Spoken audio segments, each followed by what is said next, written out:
Welcome, and in today's video we're gonna be taking a look at the CNC X-1. Now CNC hit me up and they said, hey, do you want to try this machine? I said sure, send it my way. They did, so here we are. We're gonna break it down, we're gonna talk about the specs, we're gonna go through the machine, we're gonna run some lines and whatnot on some fake skin, and then we're gonna bust out the leg again and run a few lines there. So if you guys are ready to do all that, then let's go.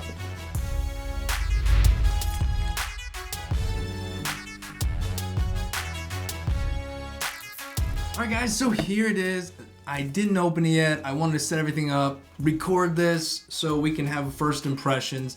So nonetheless, let's jump into it. Here's the box it comes in, similar to our last CNC machine. So let's get down to business.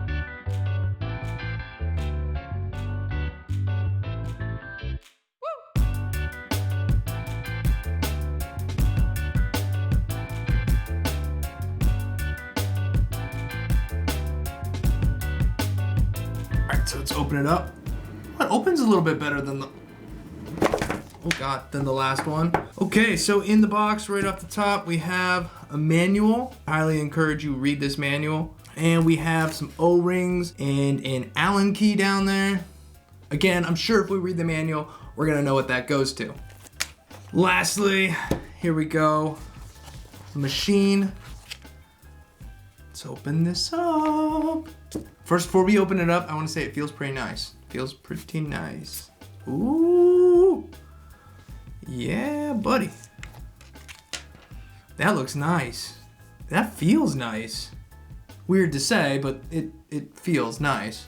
It has a nice weight to it. It feels substantial.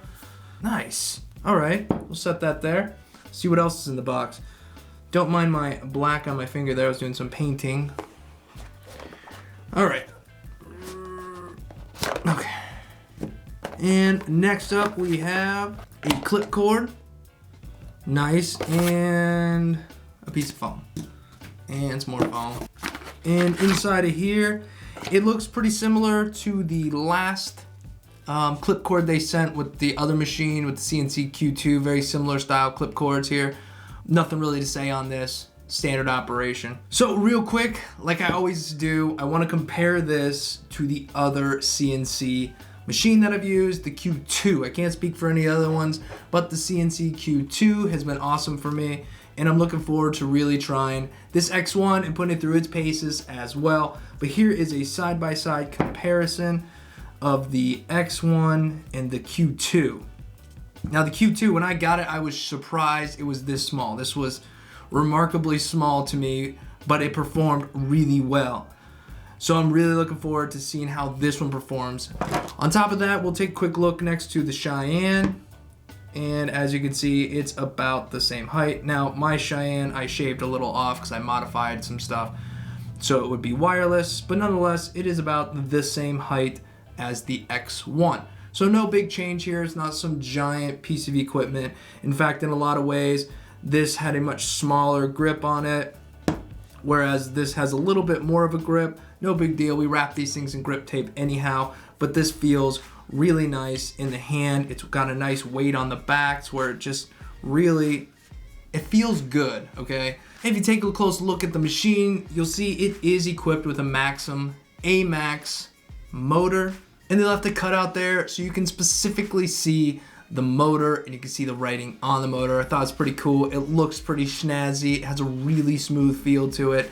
So before we go any further and mess with this machine and try it out and do all that stuff, we gotta learn a little bit more about it. So let's get to that. Okay, the X1 comes in at a length of 120 millimeters, has a grip diameter of 30 millimeters, a weight of 182 grams.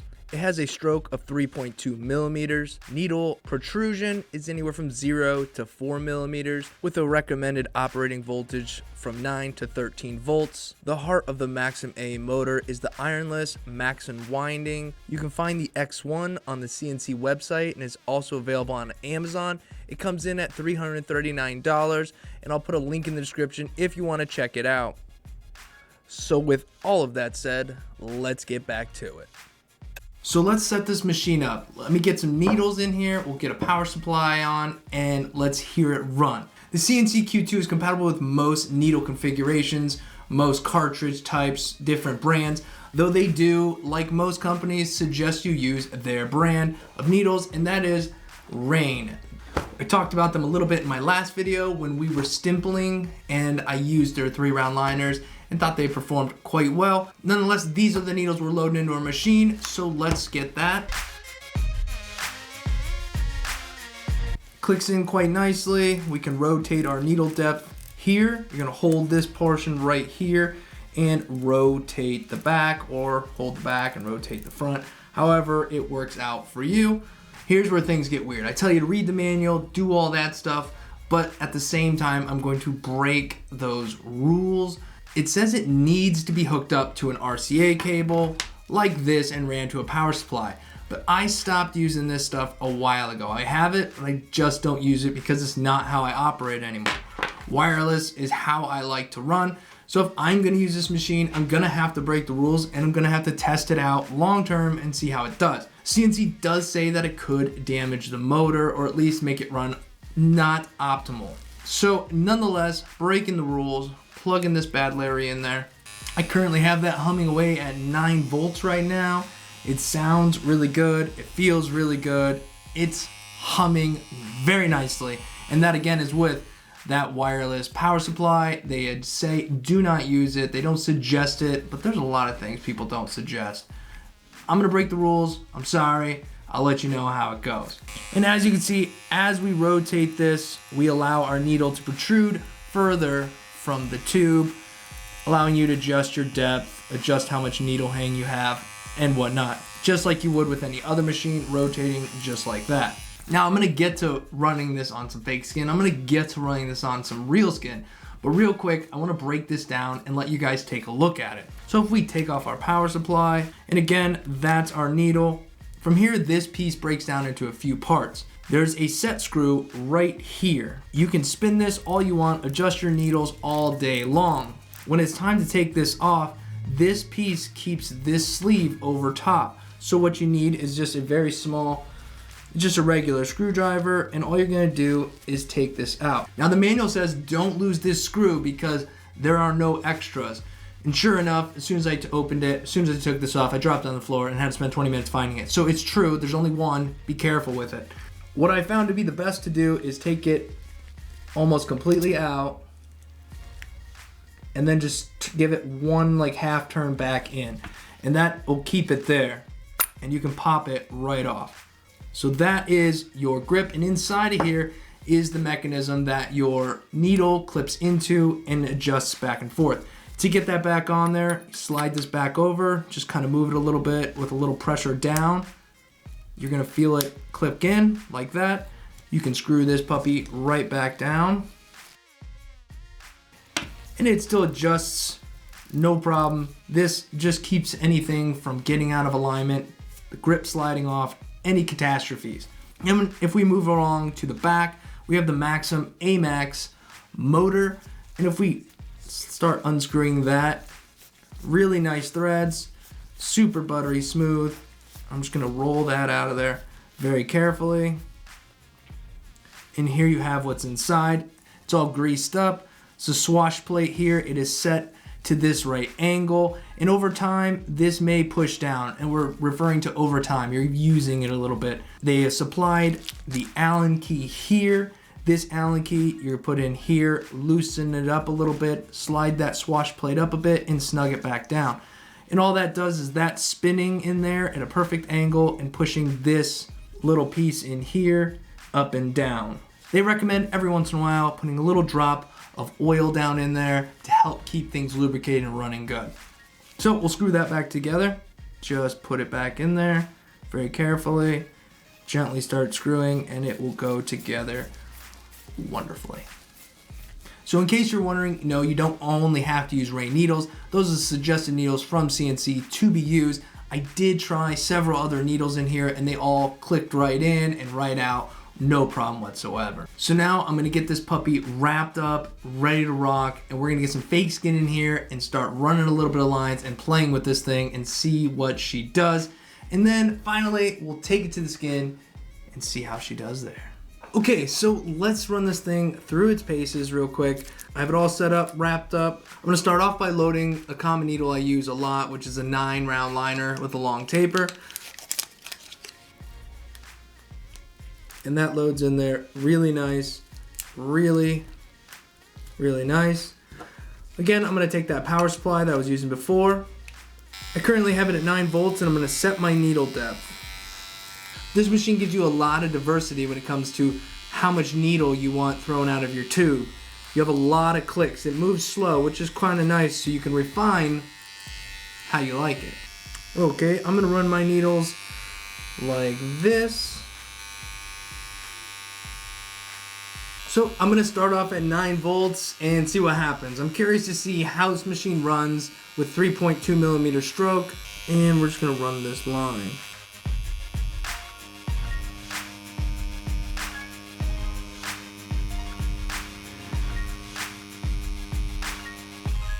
Now the line felt good, it felt smooth, it felt like it wanted to move, which was nice.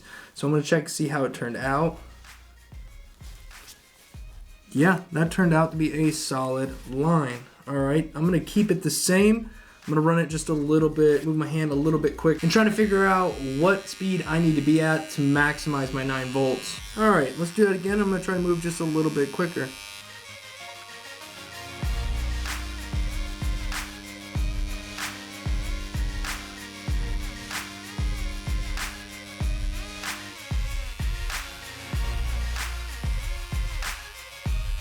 And again, a pretty smooth line, a pretty straight, a pretty saturated line there.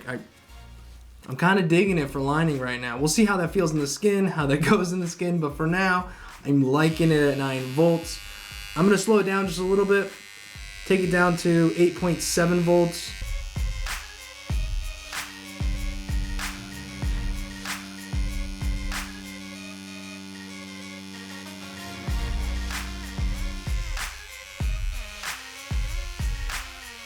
And it also performs quite well there.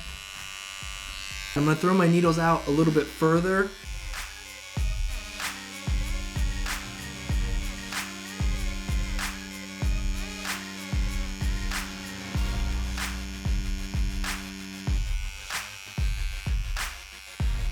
Yeah, that's not bad either. After just a little bit of running it, 8.7, 9 volts, I feel like that's where it wants to run for me. Prefer, I think, right around 9 volts. I'm gonna try it out on my skin and we're gonna see what happens then. Okay, I now have loaded in here is the 3-round liner from Rain. And if you remember from our last video, we used this needle when we were doing our stimpling. So I figured we'll load it back up and do a little stimpling with the 3 here.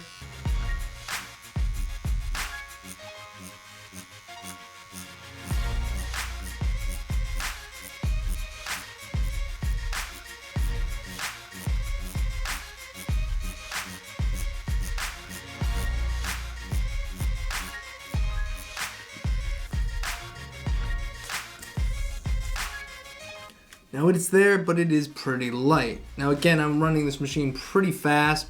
The machine prefers to be run fast. I'm gonna bring this machine down to 6.3 volts and see how it performs there.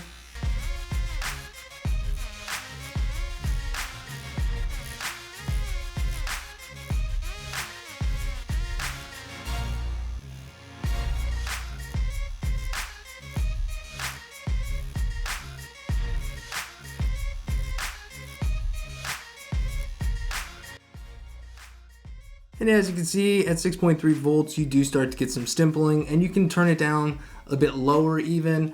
I believe this motor likes to be ran a little bit higher, but nonetheless, if I'm using it, I'm gonna use it how I use it, and it's either gonna hold up or it's not. So far, it's only been a short bit, but it's been operating great. So I'm also gonna check the shading. They send some standard 14 curved mags in as well, so let's bust those out.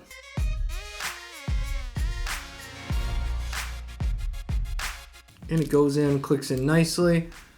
I'm gonna turn this machine up to 8.1 volts.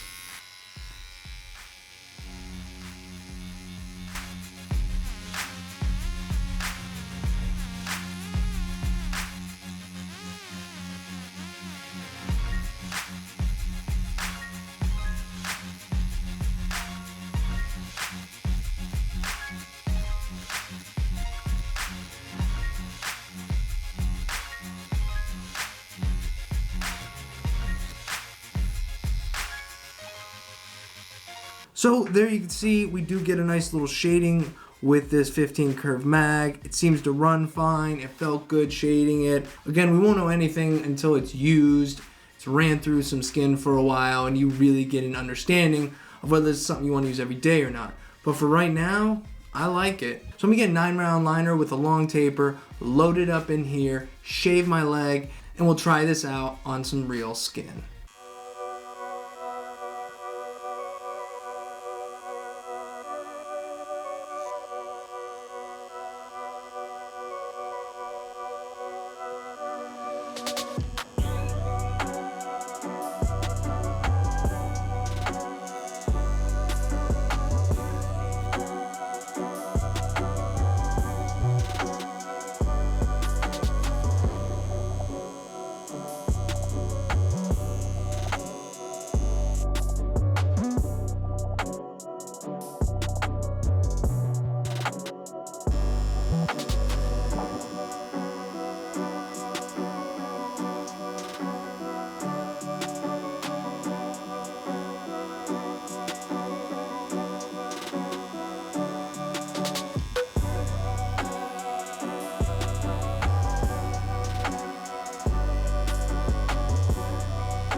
So there it is on real skin. Now I will say I'm gonna have to mess with this a bit more to get more comfortable with it. I didn't find the lining on my skin to be exactly the way I want it, but that's the way it goes. You have to play with these machines a little bit. You have to get used to them. Every machine's a little different, and you can't blame that on the machine. So nonetheless, I'm gonna mess around with this machine some more, and we're gonna see how it does down the road, and I'll let you know. And when we hit 100,000 subscribers, we'll be bagging this machine up and some other stuff, and we'll be doing a giveaway, so stick around for that if you want to win this machine and some other stuff. So I hope if you were taking a look at the X-1 and wondering if it was for you, I hope this video helped you make that decision. And if you're interested, all the stuff we use, links are in the description. So if you enjoyed this video, give it a like, subscribe if you haven't already, and ring the bell to get notifications when I post, when we go live, and all that fun stuff. So until next time, guys. Peace.